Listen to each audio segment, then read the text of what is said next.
Yes, I think it's safe to say that the restitution of all things is a radical view of Christianity. If you practice what the restitution of all things talks about, which is really what the Bible talks about, it's an empowering thing. It will give new depth to your understanding of Scripture, to what God asks us to do, to what He commands us to do, how He wants us to live. You know, Jesus didn't want any mediocre Christians. He didn't want any lukewarm Christians. He wanted people to follow Him and be on fire for Him. That's what I've been since I embarked on this 40 years of prophetic study that led to this book.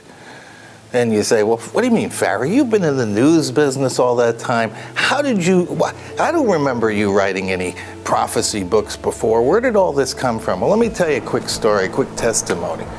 I got saved in college.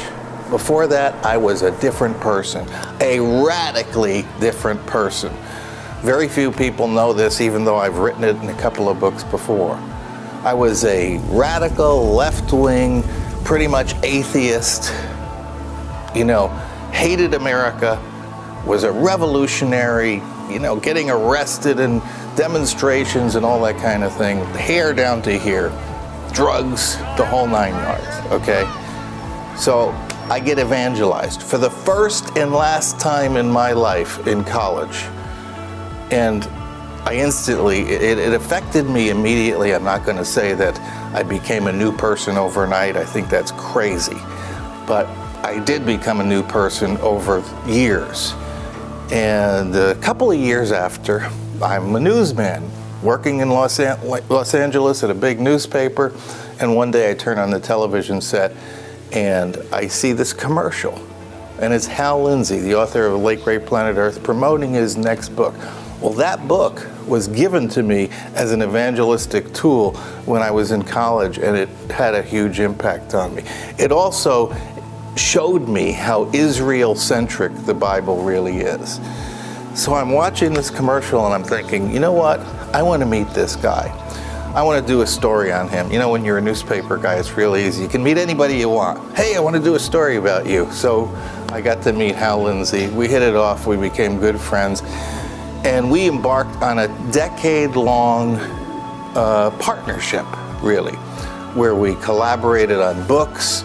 I helped produce his TV show, the TV show that's still on today. That's how long it's been running. The very first episode, I helped him with that and continued for a while. Many other projects. We were great friends for 10 years. And I got to sit at this guy's feet. This is the guy who popularized Bible prophecy more than any other person in the world. His book sold tens, maybe hundreds of millions of copies worldwide. So I got to study at his feet for 10 years. And that was the beginning of my deep dive into Bible prophecy. And you know what? The last 10 years have been even deeper and more meaningful than the first 10 years.